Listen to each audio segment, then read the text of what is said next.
Нэгийн эмээ банкнд дугаарлаж байна. Урдуураараа удаан хүлээлэ гэж гомдлолгүй очроо хүлээсээр тэлэр дээр очив. Очоод эмээн данснасаа 10,000 төгрөг авах гэсэн юм гэлээ. Тэлэр хүүхний царай хувьсгийж иймхэн мөнгө авах гэд энэ олон хүмүүсийг хүлээлгэх гэж байгаа мó. Үүдэнд байгаа ATM-ээс ав. Бид зөвхөн VIP үйлчлүүлэгчдэд л кассаар үйлчлдэг гэд хөөсөн харцаар ширдэв.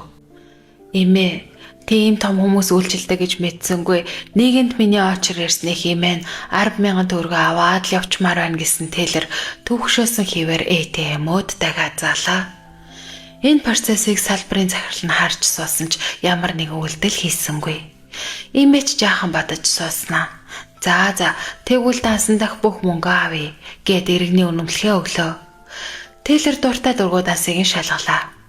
Тэгтэл тэлрийн нүд орой дээрээ гарав. Таны дансанд 500 сая төгрөг байна шүү дээ. Бүгдийг нь авах юм уу? Хэмээн алмаархад.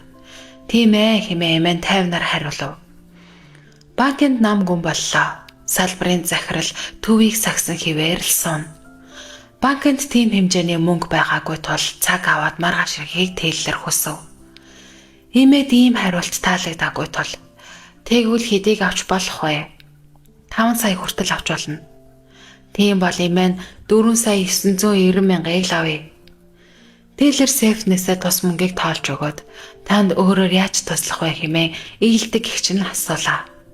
Эмээч хариу хэлэлгүй мөнгнөөсөө 10,000-ыг нь авч цүнхлээд за эмээ энэ мөнгөө дансандаа хэлэгчгээ гэд 4 сая 980 мянган төгрөгийг буцаан өглөө.